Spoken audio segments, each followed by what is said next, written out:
नमस्कार। कक्षा 7 के लिए महाभारत पाठ 11 द्रौपदी स्वयंवर। जिस समय पांडव एक चक्र नगरी में ब्राह्मणों के वेश में जीवन बिता रहे थे, उन्हीं दिनों पांचाल नरेश की कन्या द्रौपदी के स्वयंवर की तैयारियां होने लगीं। एक चक्र नगरी के ब्राह्मण के झुंड पांचाल देश के लिए रवाना हुए। पांडव भी उनके साथ ही हो लिए। पांचों भाई माता कुंती के साथ किसी कुमार की झोपड़ी में आ टिके। पांचाल देश में भी पांडव ब्राह्मण वेश की धारण किए रहे, इस कारण कोई उनको पहचान न सका।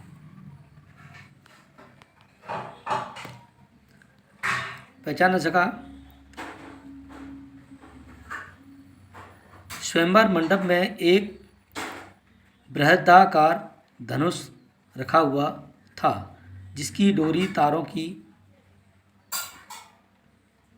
की बनी हुई थी। ऊपर काफ़ी ऊंचाई पर एक सोने की मछली टंगी हुई थी। उसके नीचे एक चमकदार यंत्र बड़े वेग से घूम रहा था। राजा द्रुपद ने घोषणा की थी कि जो राजकुमार पानी में प्रतिबिंब देखकर उस भारी धनुष से तीर चलाकर ऊपर टंगे हुए निशाने यानी मछली को गिरा देगा, उसी को द्रौपदी वरमाला पहनाएगी। इस स्वयंवर के लिए दूर दूर के अनेक वीर आए हुए थे। मंडप में सैकड़ों राजा इकट्ठे हुए थे, जिनमें धृतराष्ट्र के 100 बेटे अंग नरेश, कर्ण, श्री कृष्ण, शिशुपाल, जरासंध आदि भी शामिल हुए थे। दर्शकों की भी भारी भीड़ थी। राजकुमार धृष्टद्युम्न घोड़े पर सवार होकर आगे आया। उसने पीछे हाथी पर सवार द्रौपदी आई। हाथ में फूलों का हार लिए हुए राजकन्या हाथी से उतरी और सभा में पदार्पण किया। राजकुमार धृष्टद्युम्न अपनी बहन का हाथ पकड़कर उसे मंडप के बीच में ले गया। इसके बाद एक एक करके राजकुमार उठे और धनुष पर डोरी चढ़ाते, हारते और अपमानित होकर लौट जाते। कितने ही सुप्रसिद्ध वीर योद्धा इस तरह मुंह की खानी पड़ी। शिशुपाल, जरासंध, शल्य, द्रोधन जैसे पराक्रमी राजकुमार भी असफल हो गए। जब कर्ण की बारी आई तो सभा में एक लहर सी दौड़ गई। सबने सोचा कि यदि अंग नरेश जरूर सफल हो जाएंगे। कर्ण ने धनुष उठाकर खड़ा कर दिया और प्रत्यंचा की ओर चढ़ानी शुरू कर दी। डोरी के चढ़ने में अभी बाल भर ही की कसर थी। तभी इतने में धनुष का डंडा उसके हाथ से छूट गया और उछलकर उसके मुंह पर लगा। अपनी चोट सहलाता हुआ कर्ण अपनी जगह पर आ बैठा। इतने में उपस्थित ब्राह्मणों ने एक तरुण उठ खड़ा हुआ और ब्राह्मणों से मंडली में ब्राह्मण वेशधारी अर्जुन ही यों थे होते हुए देख सभा में सभी हलचल मच गई। लोगों में तरह तरह की चर्चाएं होने लगीं कि अर्जुन ने धनुष हाथ में लिया और उस पर प्रत्यंचा चढ़ा दी।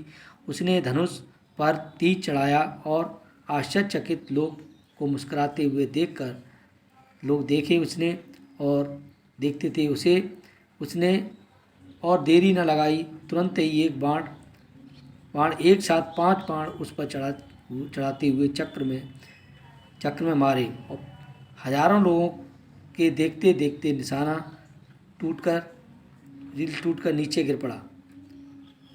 सभा में कोलाहल मच गया, बाजे बज उठे।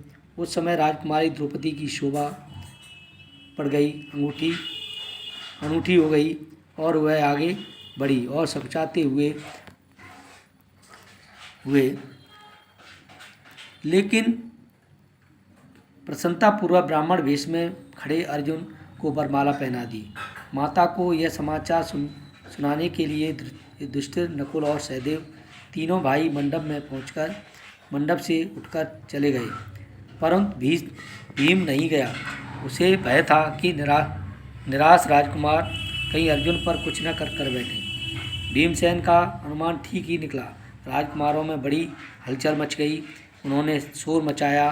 राजकुमारों का जोश बढ़ता हुआ